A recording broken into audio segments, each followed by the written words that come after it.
Hello guys, welcome back to my channel. ఈరోజు మీకు ఒక సింపుల్ అండ్ టేస్టీ రెసిపీ చూపించబోతున్నాను. ఏంటంటే ఆ రెసిపీ లెమన్ రైస్ అండి. ఎవరికి ఇష్టం ఉండదు చెప్పండి? కావాలా నాయన ముద్ద కావాలా మీకు? ఆ ముద్ద కావాలంటే మీరు ఏం చేయాలో తెలుసు కదా. లైక్ చేసి సబ్స్క్రైబ్ చేసి షేర్ చేయండి ఫ్రెండ్స్. చూడండి గాయ్స్, ఎంత ఎమ్మీగా ఉందో. టేస్ట్ మటుకు అద్దరిపోయిందండి. కరెక్ట్గా అసలు సూపర్ వచ్చిందండి. నేనే ఆశ్చర్యపోయాను. చూడండి గైస్, ప్రాసెస్ ఎలానో చూసేద్దాం రండి. ముందుగా ఉడికించిన అన్నాన్ని ఒక బౌల్ తీసుకొని దాంట్లో అన్నం విడివిడిగా ముద్దలు లేకుండా వేసుకోవాలండి. చూడండి గైస్, ఇలా ముద్దలు లేకుండా ముద్దగా లేకుండా పొడి పొడిగా చేసుకోవాలండి. అన్నం కూడా మెత్తగా ఉడికించుకోకూడదండి, పొల్లుగా. చూడండి గైస్, నాకు ఎలా వచ్చిందో పొల్లుగా. లెమన్ జ్యూస్ అండి. నేను ముందుగా 7-8 తీసుకున్నానండి లెమన్స్. నాకైతే 8 పట్టాయండి అన్నానికి లెమను. ముందుగా జ్యూస్ పిండి పెట్టుకున్నాను. చూడండి గైస్, ఆ జ్యూస్ని అన్నంలో కలుపుతున్నాను బాగా. చూడండి గైస్, ఇలా దాంట్లోనే సరిపడినంత సాల్ట్ వేసుకోవాలండి.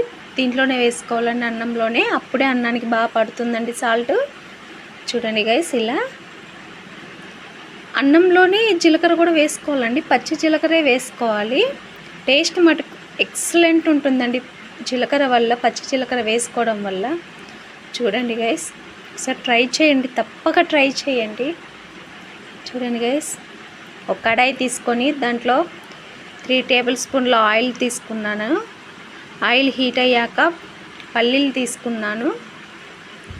పల్లీలు కూడా కొంచెం వేగాలండి ఆయిల్లో. చూడండి గైస్, అప్పుడే బాగుంటుందండి. చూడండి, అలా తిప్పుతా మాడిపోకుండా కలుపుకోవాలి.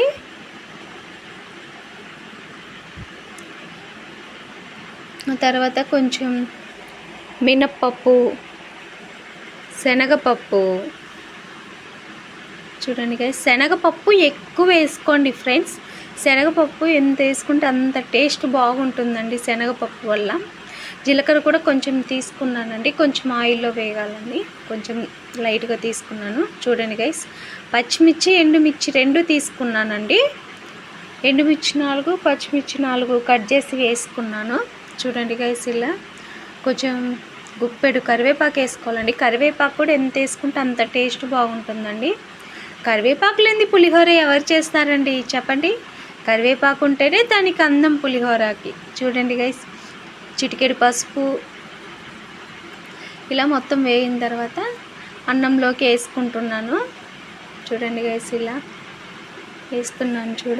చూడండి గైస్, ఇలా బాగా మిక్స్ చేయాలండి, బాగా అన్నానికి పట్టేటట్టు. చూడండి ఎంత కలర్ఫుల్గా ఉందో. మీరు ట్రై చేయండి, చాలా అంటే చాలా టేస్టీగా ఉంటుంది రెసిపీ మటుకు.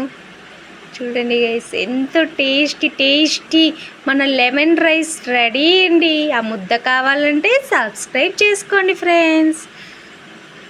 Thank you so much friends. Skip చేయకుండా ఎండ్ వరకు చూసేయండి. నచ్చితే లైక్ చేయండి, సబ్స్క్రైబ్ చేయండి, షేర్ చేయండి ఫ్రెండ్స్.